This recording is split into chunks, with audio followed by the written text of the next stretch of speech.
Voilà. Ah oui, on a compris. Ok.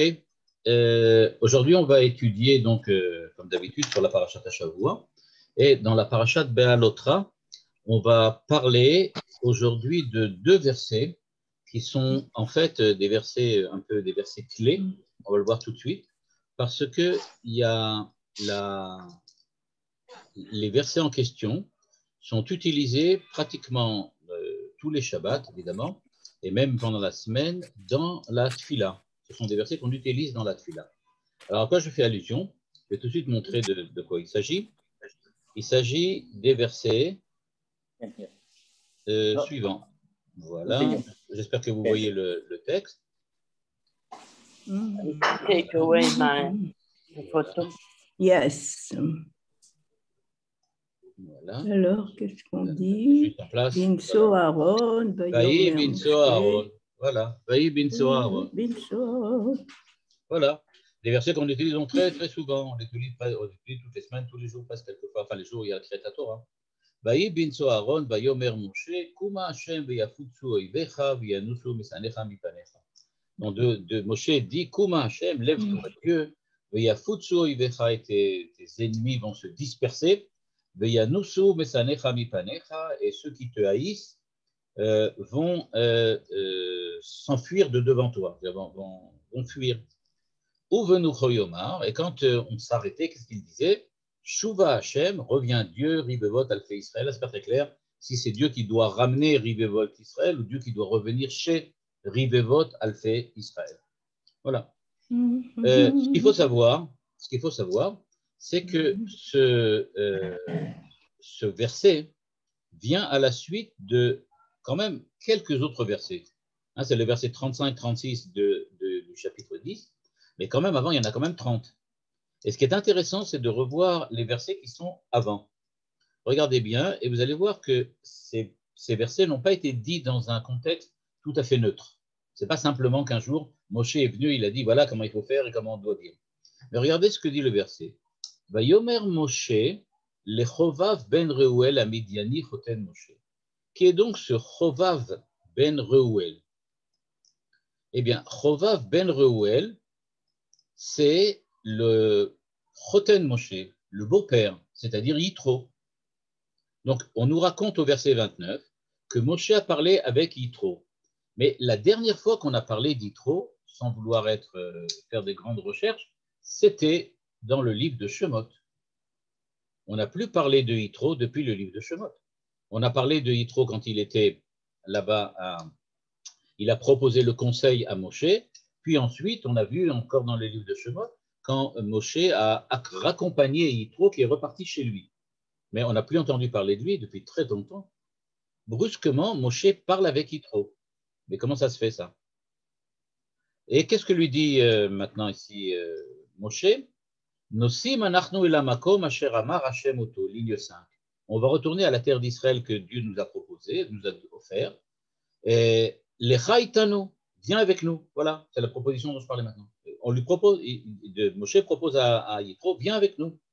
Et tu vas pouvoir bénéficier de ce que Dieu va nous donner, du bien que Dieu va nous donner avec Israël, et tu pourras être avec nous.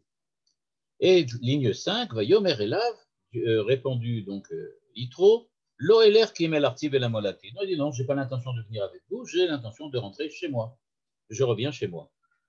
Moshe réinsiste, Al Natazov Otano, ne nous abandonne pas. Alken Yadata Chonetenu Bamidbar, Vaitalanu Leina, et tu vas pouvoir nous conseiller, comme tu nous as très bien conseillé, avec l'histoire des shoftim, avec l'histoire des juges et de tout le système judiciaire que tu as mis en place. Tu vas pouvoir nous aider, donc sois avec nous. Et toujours, il répète, et si tu viens avec nous, tu verras que tous les bienfaits que Dieu va nous octroyer, il te les octroiera toi aussi. Ligne 8, Vaïs ou me'ar Hashem derer shloshet yamim, ve'aron brit Hashem, etc. On comprend du verset 33, donc ligne 8, que Yitro a refusé. Il ne vient pas avec eux. Ce n'est pas écrit, mais on comprend qu'il a refusé. Et à ce moment-là, on nous dit qu'ils sont partis donc de Har Hashem, et là c'est bien clair, Har Hashem, la montagne de Dieu, c'est évidemment le mont Sinaï. Et donc, ils sont partis 3 jours, ils ont marché pendant 3 jours avec le Aaron Abrit, ben oui, avec dedans les tables de la loi qu'ils viennent de recevoir quelques jours avant, et pour chercher un endroit où s'installer, et la nuée de Dieu, ligne 9, se trouvait devant eux. Et donc, Vaï bin Aaron, au moment où ils ont démarré avec l'arche, donc Moshe a dit Kuma Hashem veyafutsu oivecha, et quand ils sont arrêtés au bout de 3 jours et qu'ils ont trouvé l'endroit où s'arrêter, Moshe a dit Shuva Hashem rivevot alfei Israël. Donc on voit que ces versets ont été dits vraiment dans un contexte tout à fait spécifique. C'est le contexte de l'après, on va dire comme ça, révélation de Dieu sur le mont Sinaï, une fois que les enfants d'Israël ont reçu la Torah et qu'ils repartent dans le désert, eh bien pendant 3 jours, ils marchent avec l'arche, et donc avant de partir, Moshe a dit Kuma Hashem, et quand il s'est arrêté, il a dit Shuva Hashem, rivevot alfei Israël. Ce qui veut dire, petite question qui va évidemment intéresser le Rav Hirsch tout de suite et dont on va bientôt voir maintenant le commentaire, mais sans vouloir rentrer encore une fois trop dans les détails du texte même, qu'est-ce que ça vient faire ici? Ça n'a aucun rapport avec ça n'a aucun rapport avec le livre de Bamidbar. Ça, c'est dans le livre de Shemot que ça aurait dû être. Toute cette histoire-là, qui se situe 3 jours après l'histoire du Sinaï, elle aurait dû se retrouver dans le livre de Shemot. Elle n'a rien à faire dans le livre de Bamidbar. Entre-temps, on a eu toute la construction du tabernacle, on a eu l'histoire du veau d'or, on a eu tout ce qui s'est passé dans le livre de Vaïkra, pas grand-chose peut-être, mais toutes les lois qu'il y avait dans le livre de Vaïkra, et depuis le début de Bamidbar, on a vu encore beaucoup d'événements. Alors, qu'est-ce que ça veut dire? Qu'est-ce que ça fait là? Eh bien, cette question, je vais dire comme ça, vraiment essentielle, qui nous dit qu'est-ce que fait ce passage ici et pourquoi il est là? Eh bien, justement, on va voir avec le Rav Hirsch qui va essayer d'y répondre, c'est-à-dire qu'il va essayer de montrer qu'il y a une certaine logique à la construction de la Torah, c'est-à-dire de la Torah chez Birtav, les 5 livres de la Torah. Ce n'est pas pour rien que ça se trouve là, et il y a une notion à ça. On va commencer à lire donc le commentaire du Rav Hirsch, ici, et je suis à la ligne 13. Nous dit le Rav Hirsch, la ligne 13. Ufsak sipur divrei yemei patrut Israël besefer Shemot perek lamed dalet im chidush brit Hashem leachar chet haegel. Nous dit le Rav Hirsch, si vous aviez fait attention lorsque vous avez lu la Torah, vous auriez remarqué qu'on arrête de parler de l'histoire d'Israël, c'est-à-dire des événements historiques concernant Israël, dans le livre de Shemot au chapitre 34, au moment où se passe une alliance entre Dieu et le peuple, après qu'ils aient fauté, dans la parasha Ki Tisa, la faute du veau d'or. C'est-à-dire, nous dit le Rav Hirsch, que en fait, tout ce qui est raconté dans le livre de Vaïkra, et jusqu'à maintenant, pratiquement, on va dire de cette manière-là, okay, ça ne montre pas, ça n'explique pas ou ça n'explicite pas ce qui s'est passé au niveau d'Israël. Ce sont des thèmes que la Torah aborde, mais qui n'ont pas de rapport direct avec l'évolution d'Israël d'un point de vue historique, d'un point de vue spirituel, d'un point de vue religieux. Ce sont on va dire comme ça, des commandements, des injonctions, mais il ne s'agit pas de l'histoire d'Israël. En gros, l'histoire d'Israël s'arrête à la fin, plus ou moins à la fin du livre de Shemot, au chapitre 34. Maintenant, nous dit le Rav Hirsch, et donc en fait, il y a quelque chose de bizarre, on dit, mais c'est pas rien. Ça veut dire en fait que toute l'histoire d'Israël est racontée dans le livre de Bereshit jusqu'au chapitre 34 de Shemot, on arrête, il y a ensuite fin de Shemot, Vaïkra, Bamidbar, jusqu'au chapitre 10, et tout ça c'est une énorme parenthèse, et on reprend à partir du chapitre 10. Ça veut dire en fait que la Torah n'est pas construite comme on l'imaginait, elle est complètement différente. Donc nous dit le Rav Hirsch, Matan Torah be'ar Sinai tam venishla. Donc effectivement, le Matan Torah, c'est-à-dire ce qui s'est passé dans le livre de Shemot, ça s'est arrêté. אילו היה העם מגיע כבר לרמה הגבוהה הנדרשת לקיום התורה, היו דברי ימיו שלאחר מכן שונים לחלוטין. Ça veut dire que quand on lit le livre de Shemot, la faute que les enfants d'Israël ont fait avec l'histoire du veau d'or, c'est quelque chose qui a complètement détourné le cours de l'histoire. Le cours de l'histoire a complètement été détourné. Il a pris un tournant complètement nouveau. Et donc, il nous dit que ça aurait été sûrement complètement différent. C'est pour cela, je commence un petit peu à avancer, c'est pour cela que maintenant on nous raccroche ce qu'on va lire dans le livre de Bamidbar et de quoi il s'agit. Eh bien, vous doutez de ce qui arrive maintenant. On est dans la paracha Be'alotra. Okay? Donc, on est dans la paracha Be'alotra. On va bientôt arriver, Shlach Lecha. On va arriver avec l'histoire des Vaudor, pardon, avec l'histoire des explorateurs. On va arriver avec l'histoire de Korach. On va arriver avec l'histoire de Amalek, l'histoire de Balak. C'est-à-dire, on va trouver plein de problèmes qui vont nous tomber dessus, un peu plus loin dans la suite du texte. Nous dit le Rav Hirsch, tout ça, il faut savoir que c'était venu parce que les enfants d'Israël ont entamé une histoire différente lors de la faute du veau d'or. Ce n'est pas que les enfants d'Israël ont essayé de faire le mal, mais à partir du moment où ils ont fait ce qu'ils ont fait, ben, toute l'histoire a été transformée, toute l'histoire a été changée. Et bien maintenant, nous dit le Rav Hirsch, on nous a dit, ok, il y a eu un arrêt qui s'est fait, pendant longtemps on a parlé d'autre chose, maintenant on revient sur l'histoire d'Israël. Nous dit le Rav Hirsch à la ligne 17, en jaune maintenant, surligné. מאר השם היו נוסעים מיד לארץ השם כדי לקיים את תורה בארץ, ומקדש התורה, ועם התורה היו מגיעים למעלתם העליונה בארץ, ומפיצים אורם למרחוק לגויים. עכשיו אין זה אלא חזון לאחרית הימים. Nous dit le Rav Hirsch, cette faute du veau d'or, qu'on a oublié complètement. Pourquoi? Parce qu'entre-temps, on a appris tout ce qu'il faut sur les korbanot, sur les touma et sur les metzora, et sur tous les trucs comme ça. Et on a complètement oublié. Nous dit le Rav Hirsch, mais ce n'est pas du tout comme ça.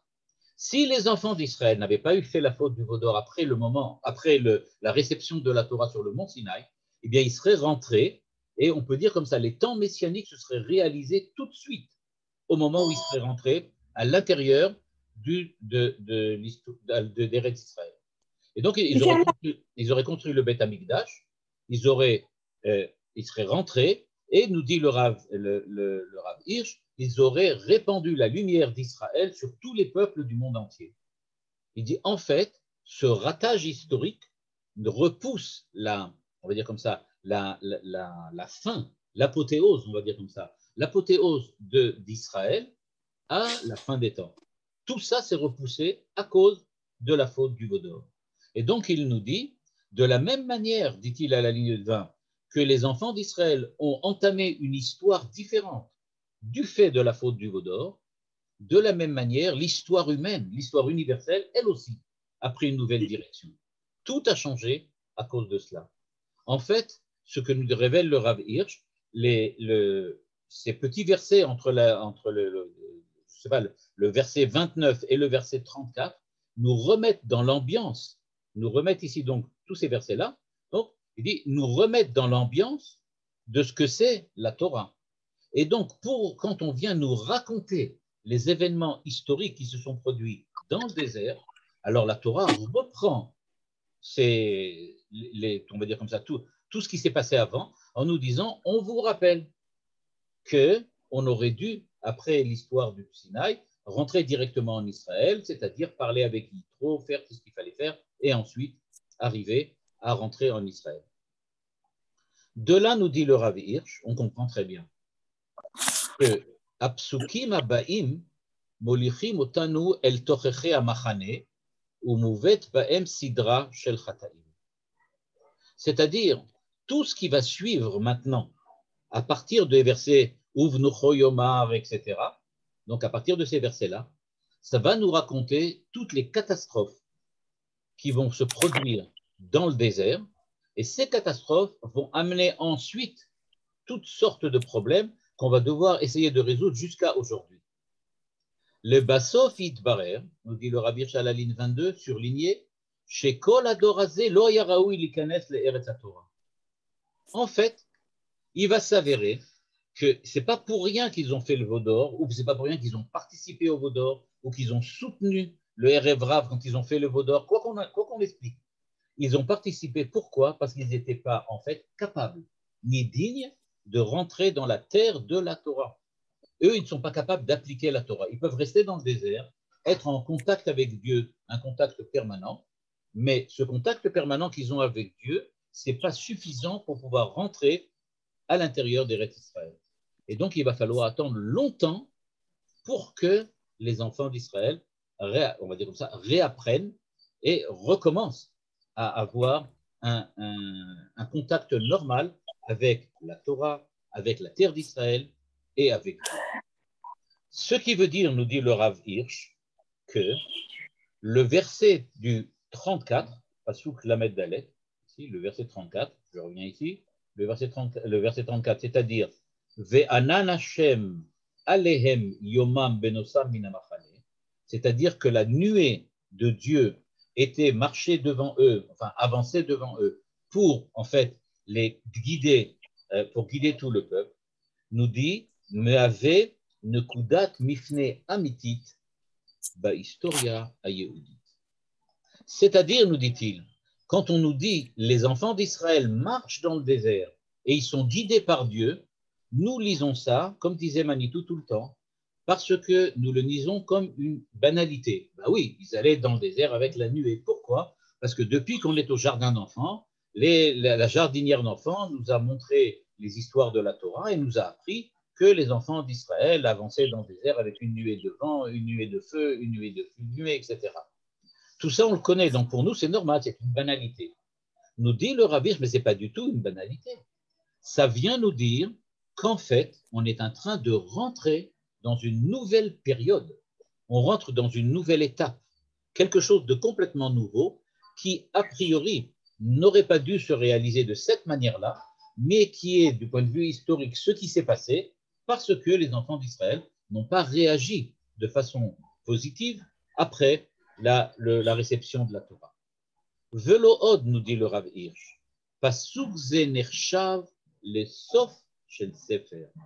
À Perek Abba, le Perek 11, nershav le trilat sefer chadash, ve'apsukim shebenehem em biprinat sefer chashuv bifnei atzmo.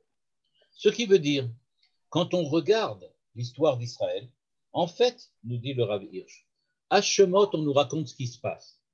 Au milieu, il y a toutes les halachot. De là, on comprend, soit dit en passant, que la Torah prend soin de nous expliciter exclusivement dans le livre de Vaïkra tout ce qui concerne les halachot des Kohanim et les halachot du Beth Amikdash. C'est-à-dire que tout ce qui se passe à l'intérieur du livre de Vaïkra, c'est l'explicitation de ce qui s'est passé au moment où Dieu a révélé la Torah. C'est ça qu'il a révélé. Et donc nous dit le Rav Hirsch, si vous regardez bien, alors la Torah, en fait, elle est un petit peu différente de ce qu'on a l'habitude de croire. Du livre de Shemot, chapitre 34, la fin du livre de Shemot 34, elle est dans les versets qu'on vient de lire, c'est-à-dire Bamidbar, chapitre 10, versets 29 à 34. C'est-à-dire, nous dit le Rav Hirsch, ce que l'on vient de lire maintenant, je vais revenir sur ces versets pour que vous voyez bien de quoi je parle. Les versets qui sont ici, de 29 à 34, c'est la fin du livre de Shemot. Tout ce qu'il y a entre le fin du livre de Shemot et ces versets-là, ça explicite les halachot et les principes que Dieu a révélés sur le mont Sinaï. C'est-à-dire, on va dire de cette manière-là, ce qui s'est passé au niveau du Sinaï de l'histoire, il n'y a presque rien. Mais ce qui s'est passé au niveau spirituel, que Dieu a donné, ce que Dieu a demandé, ce que Dieu a commandé, a donné comme injonction, tout ce que Dieu a fait du point de vue torani est explicité dans le livre de Vaïkra et au début de Bamidbar. Maintenant, on termine le livre de Shemot, c'est-à-dire on termine le don de la Torah. À cause de ce qui s'est passé avec l'histoire du Vaudor qui fait partie du don de la Torah, on va pouvoir lire à partir du chapitre 11 de Bamidbar, c'est-à-dire le chapitre suivant, parce que après les deux versets Vaï, Binso, Aaron, Uvnocho Yomar, commence un nouveau chapitre, le chapitre 11. Eh bien, ce chapitre 11, nous dit le Rav Hirsch, c'est le début de la catastrophe, on va dire comme ça, ou des problèmes qui ont été engendrés à partir de la faute du veau d'or. En gros, l'histoire d'Israël, première phase, se termine ici, au chapitre 10, verset 34. Tout ça, c'est une histoire. Il y a 2 versets plantés au milieu, puis au chapitre 11, qui suit tout de suite les 2 versets qui sont en vert ici, on commence une nouvelle histoire. L'histoire de ce que Israël va devoir subir à cause et à partir de la faute du veau d'or.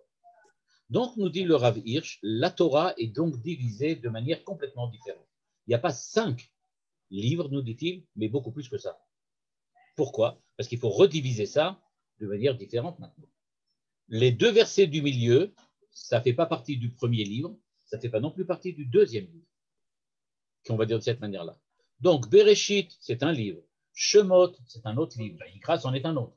Mais quand on arrive ici, maintenant, au verset 34, à la ligne 9, verset 34, eh bien, se termine Bamidbar.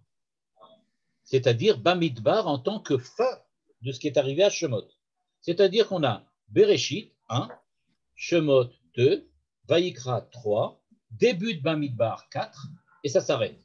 Pourquoi? Parce que suite, chapitre 11, c'est déjà autre chose. C'est un autre livre. Donc, nous dit-il, il y a combien de livres maintenant? Bereshit, Shemot, Vayikra 3, début de Bamidbar 4, 2 versets 5, fin de Bamidbar 6, Devarim 7. Donc, dit le Rav Hirsch, comme le disent les Chachamim dans la Gemara, il n'y a pas 5 livres de la Torah, il y en a 7. Bamidbar est divisé en 3. Première partie de Bamidbar, deuxième partie de Bamidbar. La première est rattachée, du point de vue de l'histoire, avec Shemot. La seconde est rattachée avec la suite, quand ils vont avec Devarim. Au milieu, il y a 2 versets qui sont considérés comme un livre complètement différent. C'est pour ça, nous dit-il, à Pasuk Ze Nershav le Sof Shel HaSefer, le verset 34, et le Perek suivant, le Perek 11, est donc un nouveau Sefer. C'est pour ça, nous dit le Rav Hirsch, à Psukim chez Benehem, c'est-à-dire les versets qui sont Vaï bin Soharon, c'est un livre entier, Sefer Hashub Bifnei Atzmo, comme le dit la Gemara dans la Gemara de Shabbat. C'est pour ça, dit-il, que on considère qu'il y en a 7 et pas 5. Soit dit en passant, vous le savez sûrement, mais les versets Vaï bin Soharon, Vayomer Moshe, avant il y a une espèce de parenthèse, écrite une vraie parenthèse, puis ensuite une autre parenthèse. C'est-à-dire que dans la Torah, il y a un nun dans un sens, un nun inversé de l'autre. C'est exactement ce que nous on fait quand on fait des parenthèses carrées. C'est 2 parenthèses carrées pour bien dire ça ne fait pas partie ni d'avant ni d'après. Ça fait partie, c'est un autre monde. C'est pas juste un autre monde. C'est un autre livre, c'est le livre spécial. Et donc, en fait, on apprend avec le Rav Hirsch 2 choses. Premièrement, on apprend que l'histoire d'Israël, première phase, c'est-à-dire ce qui a commencé avec Adam Arishon, les patriarches, Yosef, la descente en Égypte, la sortie d'Égypte et le don de la Torah, c'est terminé. Maintenant, on entame une nouvelle histoire parce que, en fait, si les enfants d'Israël n'avaient pas fauté au veau d'or, ça aurait dû être autre chose. Donc, c'est terminé. Maintenant, on va commencer dans le chapitre suivant à quelque chose de différent. C'est la suite de Bamidbar. Deuxième chose qu'on apprend avec le Rav Hirsch et qu'on avait lu effectivement dans la Gemara, c'est qu'il faut comprendre les 2 versets Vaï bin Soharon et ensuite Uvnu Choyomar, 2 versets comme un livre entier. C'est-à-dire que ça a une valeur en tant que telle. C'est ni lié à avant, ni lié à ce qui est après, ça a une valeur en tant que telle. Comme de la même manière que Shemot, c'est l'histoire du peuple qui sort d'Égypte, Bereshit, c'est l'histoire des fondements du peuple avec les patriarches, Vayikra, c'est les halachot qui ont été donnés sur le mont Sinaï, début de Bamidbar, c'est la fin, c'est le décompte des enfants d'Israël, etc. On ne sait pas exactement pourquoi c'est lié avec le don de la Torah, le Rav Hirsch ne l'explicite pas ici. Et enfin, on va commencer avec la fin de Bamidbar, ce qui s'est produit, on revient à l'histoire d'Israël, et c'est donc ce qui s'est produit après la faute du veau d'or. Maintenant qu'on a compris ça, nous dit le Rav Hirsch, il va entamer le commentaire des versets eux-mêmes, c'est ce qu'on va voir maintenant. On a donc compris qu'est-ce que sont ces versets-là. Maintenant, on va essayer de comprendre qu'est-ce qu'ils veulent dire. Quel est le sens de ces versets?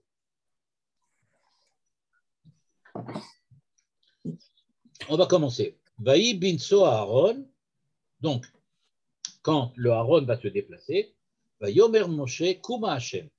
Et ensuite, il dit Uvnucho Yomar Shuva Hashem. Nous dit le Rav Hirsch, il y a quelque chose de bizarre. Quand on lit le verset, pardon, je vais revenir sur le verset, va Yomer Hashem Kuma Hashem, va Yomer Moshe Kuma Hashem. Qui c'est qui donne l'ordre à l'arche de l'Alliance de se lever et de partir? Bien, nous dit le verset. Pardon? Ah, j'ai pas entendu. Donc, nous dit le verset, c'est Moshe. C'est Moshe qui dit Kuma Hashem. Lève-toi Dieu. Ensuite, qui c'est qui donne l'ordre à l'arche d'arrêter de marcher, de se déplacer? Shuva Hashem. C'est encore une fois Moshe qui dit ça. Le Rav Hirsch de remarquer que ça ne peut pas, c'est pas vrai. Dans la réalité, c'est pas du tout ça. Nous dit le Rav Hirsch à la ligne 2, Anachnu yodim she'Aaron lo nasa velo nach al pi tzivuye Moshe.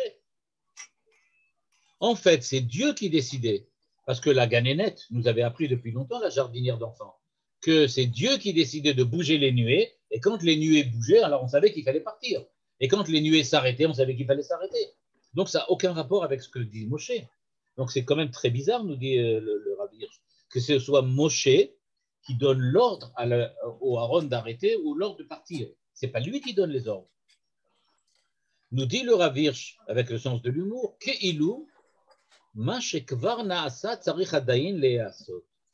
comme si ce qui a déjà été fait grâce aux nuées, grâce à Dieu, doit être fait encore une fois grâce à Moshe. Comme si Dieu donnait l'ordre de partir et que Moshe disait « Je donne à Dieu l'ordre de partir ». Il fallait recommencer encore une seconde fois. Et donc, nous dit le Rav Hirsch, qu'est-ce que ça veut dire ça? Comment se fait-il que Moshe répète, prend, on va dire comme ça, sous sa responsabilité, quelque chose qui n'est pas en fait de sa propre décision? C'est Dieu qui décide quand on part, quand on s'arrête. Alors pourquoi c'est Moshe qui fait semblant de dire aux enfants d'Israël « Regardez, je donne l'ordre de partir » et hop, il s'en va? Pourquoi ça? Nous dit le Rav Hirsch, c'est parce qu'on n'a pas compris ce que ça veut dire « Kuma Hashem veshuva Hashem ». Si on le lit bien, nous dit-il, c'est pas du tout ça. « Are lanu bitouille » en bleu maintenant, « Les matzav shebo a Adam veratson Hashem shavim zeleze beofen muchlat ». Ce que la Torah veut nous montrer, c'est que quand Dieu décidait de partir, alors Moshe décidait au même moment qu'il fallait partir. Quand Dieu décidait d'arrêter, alors Moshe décidait au même moment qu'il fallait arrêter. Ce qu'on veut nous montrer, c'est que Moshe était complètement en harmonie, complètement en phase avec la volonté divine. Je vais donner un exemple pour que vous compreniez de quoi ici le Rav Hirsch veut montrer, que le Rav Hirsch veut souligner. Ce qui veut dire que quand Dieu voulait quelque chose, d'une certaine manière, Moshe ressentait profondément en lui-même ce que Dieu voulait, et donc comme il ne voulait que ce que Dieu veut, il donnait l'ordre de faire ce que Dieu voulait. D'un certain point de vue, on va dire du point de vue métaphysique, ce que la Torah nous dévoile, elle nous dévoile que Moshe savait dans son intériorité, dans son intimité, exactement ce que Dieu voulait, parce que lui était complètement en harmonie avec la volonté divine. L'exceptionnalité ou l'exception de Moshe, c'était qu'il était capable de vivre tout le temps selon la volonté divine dans les plus petits méandres de cette volonté. Chaque fois que Dieu décidait quelque chose, c'était Moshe qui décidait au même moment. Parce qu'il savait exactement ce que Dieu voulait. C'est pour ça qu'il se permettait, d'un certain point de vue, et il se permettait parce que c'était vrai, de dire aux enfants d'Israël, il faut s'arrêter ou il faut partir. Pourquoi? Parce qu'il savait exactement quand Dieu voulait que c'est ce qu'il fallait faire. C'est un peu comme si Moshe, en fait, était complètement en phase avec Dieu, et de la même manière qu'au moment où Moshe décidait quelque chose, Dieu avait décidé la même chose au même moment. Ils étaient complètement ensemble. C'est ce que nous dit ici le Rav Hirsch. Uigia le madregazo, shemekabel et reson Hashem kiilu haya retzon atzmo. Ligne 4. C'est-à-dire, sa volonté, ce qu'il voulait, c'était ce que Dieu voulait. Il n'écoutait pas, il ne demandait pas. Il ne demandait pas comment on appelle ça? Il ne demandait pas à Dieu, qu'est-ce que tu veux? Tout simplement, il vivait, il existait, Moshe existait, et ce qu'il voulait, c'était ce que Dieu voulait. Il n'avait pas besoin de le demander. Il était complètement en phase. Donc, nous dit le Rav Hirsch, c'est ce qu'il a écrit dans la Mishnah, Ase retsono kirtzoncha. C'est ça ce que la Mishnah de Pirkei Avot nous dévoile. Elle nous dévoile qu'il est possible d'arriver à ce niveau, à cette capacité, grâce à laquelle l'homme vit en permanence avec la volonté divine. Et donc, c'est ça ce qu'on appelle, ça ne veut pas dire, ce que je voudrais montrer, c'est que ça ne veut pas dire que lis dans la Torah ce qu'il faut faire et fais-le. Ce n'est pas ça dont on parle, nous dit le Rav Hirsch. Ce dont on parle, c'est quelqu'un qui se lève le matin, il veut prendre sa brosse à dents parce que c'est Dieu qui veut qu'il prenne la brosse à dents. Il veut faire la tfila parce que Dieu veut qu'il fasse la tfila. C'est comme ça que ça fonctionne. C'est-à-dire que Moshe était quelqu'un qui était complètement on va dire comme ça, imprégné de la volonté divine, et il n'avait pas besoin de demander à Dieu ce que Dieu voulait, il le savait à l'avance, parce que ce qu'il voulait dans son intimité, c'était véritablement ce que Dieu voulait. Il était complètement en phase avec Dieu. C'est ce que ce verset nous révèle. Vaï binso Aaron, vayomer Moshe. Au moment où Dieu avait décidé de partir, Moshe n'avait pas besoin de le savoir par Dieu. Dieu n'avait pas besoin de lui dire. Automatiquement, Moshe était capable de dire Kuma Hashem, allez, on démarre. Parce qu'il savait que Dieu voulait qu'on parte. Et donc, ce qui se passait, donc dit le Rav Hirsch à la ligne 7, Ratson Moshe aya be'atama mushlemet im Ratson Hashem. Elle était complètement en phase. On voit la différence tout de suite, le Rav Hirsch va en parler, on voit la différence tout de suite avec ce qui va suivre 2 versets plus loin. Une fois qu'on aura terminé les versets en vers que j'ai montré tout à l'heure, c'est-à-dire Vaï binso Aaron, Vayomer Moshe, Vaï bincho yomar kuma nufu Hashem, qu'est-ce qu'on voit après? Les problèmes des explorateurs, les problèmes de Korach, les problèmes de Amalek, les problèmes de Bilam, etc. etc. Qu'est-ce qu'on voit en fait? On vient nous dire dans ce nouveau livre de la Torah, voilà l'idéal que les enfants d'Israël ont raté.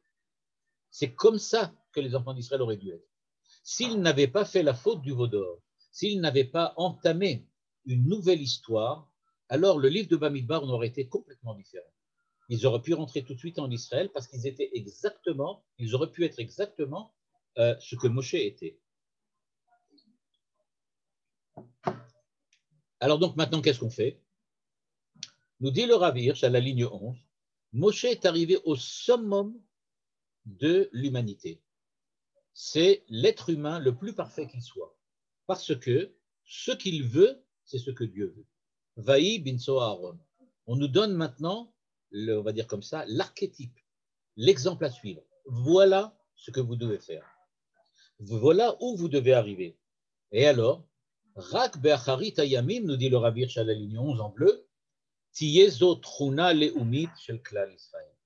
C'est seulement au temps messianique que nous allons enfin arriver à atteindre le niveau spirituel que Moshe a atteint lors du don de la Torah dans le livre de Shemot. Et c'est pour ça qu'on attend les temps messianiques. Pas pour être important aux yeux de nous-mêmes ou aux yeux des autres, mais pour être en phase complètement, en phase parfaite avec la volonté divine. Le Rav Hirsch donne un principe très important. Asagat midazo, je lis maintenant ce qui est en brun ici, ou en, je sais pas, ou en orange chez vous peut-être. Asagat midazo, itnai muda mukdam lekiyum chazon acharit hayamim, chez Israël vetorato solelim elav et aderer, velu chisaron amida et velu nekudat mifne bedivrei yemei Israël. Nous dit le Rav Hirsch, ces 2 versets viennent nous dévoiler l'ampleur de la catastrophe qui s'est produite avec la faute du veau d'or. Tant qu'on n'avait pas eu lu ces deux versets, Vaï binso Aaron, on ne pouvait pas imaginer ce que, on va dire de cette manière-là, ce que l'histoire d'Israël va devoir maintenant subir à cause de cela. Grâce à ces deux versets, on vient de comprendre.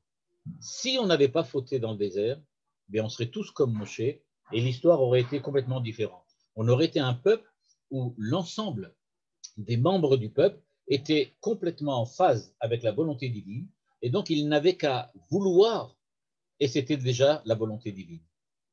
Maintenant, on va devoir attendre les temps messianiques, la Géoula, le temps de la rédemption, pour arriver à ce point-là et c'est seulement à ce point-là de véracité et de perfection qu'on aura la capacité de pouvoir entraîner avec nous le reste de l'humanité vers Dieu. Tant qu'on n'est pas arrivé à ce niveau-là, les chances de réussite sont des moindres. C'est ce que nous dit le Rav Hirsch à la ligne 12. Sans en arriver là, eh bien, on ne peut pas chazon acharit hayamim. On ne peut pas arriver à la rédemption et à la Géoula.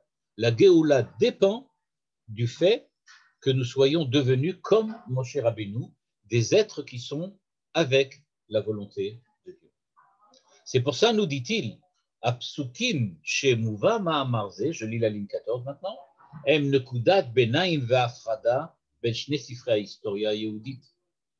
Et donc, entre les deux livres qui viennent décrire l'histoire d'Israël, eh bien, il y a précisément ce qu'on doit atteindre. En gros, on va dire de cette manière-là, le début de l'histoire d'Israël aurait dû se terminer par Moshe Rabbeinu, on va dire comme ça, contamine l'ensemble du peuple et tout le monde devient comme lui. Tout le monde devient des êtres d'exception, des êtres qui vivent selon la volonté divine et on arrive à l'époque de la rédemption tout de suite. À cause de cela, ça a capoté, à cause de la faute du veau d'or, ça a capoté. On a donc perdu cette capacité. Qu'est-ce qui nous reste maintenant? Eh bien, il nous reste maintenant toute l'histoire d'Israël avec tous les problèmes qu'on va découvrir dans la fin du livre de Bamidbar et dans le livre de Dvarim. Tout ça, ça va suivre. Mais entre les deux, il y a deux versets qui nous disent voilà ce qui aurait pu être, mais surtout voilà ce que l'histoire d'Israël ratée, entre guillemets, c'est-à-dire différente, va devoir essayer d'atteindre après des milliers d'années, après plusieurs millénaires d'essais, de ratage et de réussite.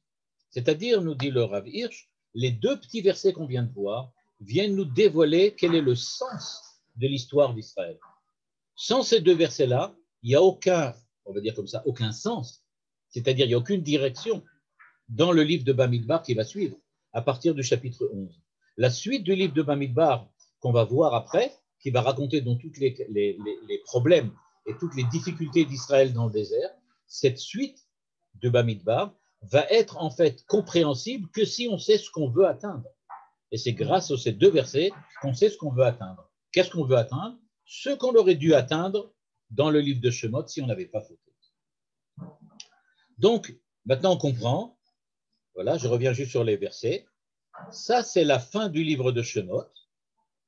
Ça veut dire l'histoire d'Israël qui aurait pu engendrer quelqu'un comme Moshe, c'est-à-dire qui aurait pu engendrer que tous les enfants d'Israël soient comme Moshe, s'arrête là. Ça a raté. C'est un échec. On n'a pas réussi à le faire. D'où le sait-on? Voici, Vaï binso Aaron. C'est seulement Moshe qui était à ce niveau-là, mais nous pas. La suite qui va venir après le verset 35, c'est-à-dire le début du chapitre 11, va nous entamer la nouvelle histoire d'Israël, celle qui n'est pas celle-ci, c'est-à-dire celle qui aurait dû réussir, mais celle qui en fin de compte a été entamée, qui a commencé et qui va refléter ce qui se passe quand on a échoué. On arrive maintenant à expliquer maintenant les détails, nous dit le Rav Hirsch, pourquoi on parle de quand Aaron, l'arche, se déplaçait. Pourquoi on a besoin de nous parler de l'adéquation entre la volonté de Moshe et la volonté divine au sujet de l'arche d'alliance? Pourquoi on n'a pas dit simplement que Moshe avait la même volonté qu'il avait fait Retsono Kirtzonra? Pourquoi on a besoin de tout ça? Nous dit le Rav Hirsch, Masaot à Torah Ayu ba'anav masaot Hashem ba'aretz. Bimkom she'atorah ena motzet la bayit, en sham bayit l'shvinat Hashem, ou bimkom sheyesh mishkan la Torah, sham yesh mishkan l'shvinat Hashem. Ce que nous dévoile l'enseignement de ce verset, de ces deux versets, c'est que ils ont été dit, où il raconte ce que Moshe faisait avec l'arche, pour bien dire, c'est l'arche de la Torah qui va définir s'il y a une présence divine chez elle à la maison, ou bien s'il y a une présence divine en déplacement, c'est-à-dire une présence divine qui se cherche. En gros, nous disent les deux versets, vous voulez devenir comme Moshe, c'est très important.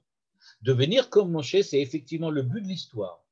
Mais le but de l'histoire va passer par de nombreuses difficultés, de nombreux événements, et ces événements comportent toujours, on va dire, le même principe, à savoir, est-ce que vous voulez que le monde soit le lieu de résidence de Dieu, ou bien vous voulez que le monde soit un monde qui est donné à lui-même, un monde qui est efker, perdu à lui-même et aux autres, et qui est en fait un monde hostile. Il dit, si vous voulez que le monde arrête d'être hostile, c'est-à-dire qu'il se comporte selon la volonté divine, il faut que vous fassiez de ce monde la maison de Dieu. C'est-à-dire, vous devez vous-même décider, grâce à Ron Torah, grâce à l'arche de l'Alliance, l'arche de la Torah, que ce monde doit devenir celui où Dieu réside. Pour décider cela, vous allez demander à l'arche de la Torah de s'arrêter, c'est-à-dire de créer un lieu stable dans lequel la Torah va être l'essence de la raison de l'humanité, et c'est elle qui va permettre aux hommes de se rapprocher de Dieu, parce que maintenant Dieu est présent avec eux. Donc, nous dit le Rav Hirsch, on nous donne quel est le plan à suivre. Quel est le plan à suivre? Il faut savoir faire du monde un lieu de résidence pour Dieu en appliquant la Torah et ses commandements, en appliquant la Torah et ses principes.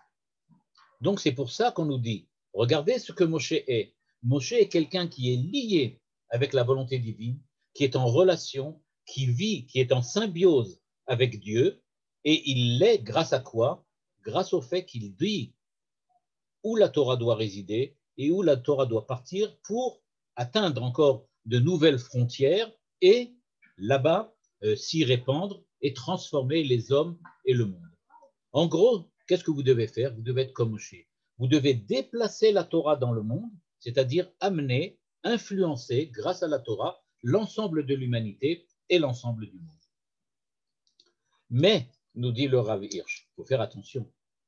Quand vous allez vous déplacer, c'est-à-dire quand vous allez essayer d'influencer l'humanité avec la Torah, ne croyez pas que ça va se passer facilement. Ça ne va pas se faire ça du tout facilement. Ne croyez pas que l'humanité, globalement, va accepter ce que vous allez à dire. Au contraire, vous allez connaître, comme Moshe, des oivim et des sonim. On n'a pas besoin d'aller loin pour voir, il y a quelques jours même, on peut dire, on le voyait très bien où sont les oivim et les sonim. C'est-à-dire, dès que vous allez essayer d'imposer, pas d'imposer, mais d'importer au monde, dans le monde, la Torah, les principes de justice, les principes d'amour, les principes de paix qui sont dans la Torah, vous allez avoir une levée de bouclier d'ennemis et de gens qui vous détestent, qui vous haïssent. C'est pour ça que le verset, ici au début, dit que quand Moshe a déplacé l'arche, c'est-à-dire qu'il a compris qu'il fallait déplacer l'arche, il a compris quel était le but de l'existence humaine, à savoir permettre à Dieu de résider, il dit tout de suite, Kouma Hashem, lève-toi Dieu, il faut maintenant que tu influences le monde, que tu sois présent grâce à la Torah qui va être là et qui va donner au monde sa véritable valeur. Mais à ce moment-là, il faut disperser les ennemis et faire fuir les gens qui te haïssent. C'est-à-dire, Moshe est tout à fait conscient que jamais on pourra arriver de suite à influencer le reste de l'humanité. Il va falloir qu'on se mesure avec des gens qui nous détestent. Et il nous explique qui sont les oivim, qui sont ses ennemis. Il nous dit, c'est très simple. D'abord, et vous allez voir que là c'est un petit peu étonnant, qui sont les véritables ennemis de la Torah? Alors nous, la première chose, si je vous demande qui sont les véritables ennemis de la Torah, eh bien, la première chose qui nous vient, c'est les gens qui sont des idolâtres, des gens qui sont des hérétiques, okay? Des gens qui ne croient pas, des gens qui s'opposent à la religion, qui s'opposent à Dieu. Regardez ce que dit le Rav Hirsch, parce que je crois que c'est quelque chose d'exceptionnel. Et moi-même, j'ai été surpris par ce qu'il a écrit ici. Il dit à la ligne 20, je vais le dire doucement. Drishot hatzedek ve'ahava shela omdot benigoud chad letzivuye koach hazrora ve'enochim. Les principes, les commandements de justice et d'amour de la Torah sont en opposition absolue avec les ordres donnés par Koach Hazroa, la violence, Ve'enochiyut, l'égoïsme, on va dire comme ça, le self-preservative. C'est-à-dire, ce qui se passe, il dit, l'ennemi de la Torah, c'est la violence, la force, l'aliénation et l'égoïsme dans le sens ne penser qu'à son propre intérêt. L'intérêt personnel et la violence, l'aliénation, sont les plus grands ennemis de la Torah. Et nous dit-il, et les faibles et les nécessiteux sont les premiers à subir les influences de cette violence aliénante et de ses intérêts. En gros, dit-il, l'intérêt et l'aliénation, la violence, sont ce qu'on appelle les ennemis de la Torah. Et regardez la phrase qu'il va dire, Anshe Ashilton, les gens qui, Shilton, dirigent, les gouvernants, Mit Agdim Yachad, se réunissent, s'unissent ensemble, les Aftiach Beofen Adadi et Kfiat Kiyum Tsevuem, afin de permettre, d'être sûr que chacun va aider l'autre pour permettre d'aliéner les autres et d'imposer leur volonté. C'est-à-dire, nous dit le Rav Hirsch, Elehem oivet chez la Torah. Les ennemis de la Torah, ce ne sont pas les hérétiques, ce sont les gouvernants qui essayent d'imposer par la force, la violence et l'aliénation leurs intérêts. Quand vous avez dans le monde des groupes d'intérêts, aujourd'hui on parlerait, je ne sais pas moi, de Microsoft, de Google, de Facebook, c'est-à-dire des puissances économiques énormes, ou bien la Chine du point de vue économique, etc., qui essayent d'imposer aux autres par la force et l'aliénation leur volonté, c'est-à-dire d'imposer leurs intérêts personnels à eux, c'est-à-dire que Google ne défend que les intérêts de Google, de même Microsoft, de même les gouvernements en général, globalement. En Israël, malheureusement, on a même l'impression que c'est ce qui nous arrive aujourd'hui, que le gouvernement essaye surtout de défendre ses propres intérêts. Le gouvernement, il nous dit ça, c'est les ennemis de la Torah. Regardez comment le Rav Hirsch ici ne parle pas du tout d'un point de vue religieux. Il dit que les ennemis de la Torah, ce sont les ennemis de la justice, de la paix et de l'amour. C'est ça, les ennemis de la Torah. Et en cela, c'est quelque chose d'exceptionnel de remarquer que pour lui, l'essence même de la Torah, c'est surtout le comportement moral. Drishot Torah, dit-il à la ligne 25, les shlita atzmit ou les itkatshut musarit, omdim benigud chad les pitouye fushanut agasta. Et qui sont donc ceux qui haïssent la Torah? Les ennemis, on a compris. C'est ceux qui veulent, qui sont les ennemis de la justice, les ennemis de la paix et de l'amour. Mais qui sont donc ceux qui haïssent la Torah? C'est ceux qui veulent rester complètement dans le monde de la matière, le monde de la jouissance, le monde des plaisirs. Ceux pour qui il n'y a pas de morale.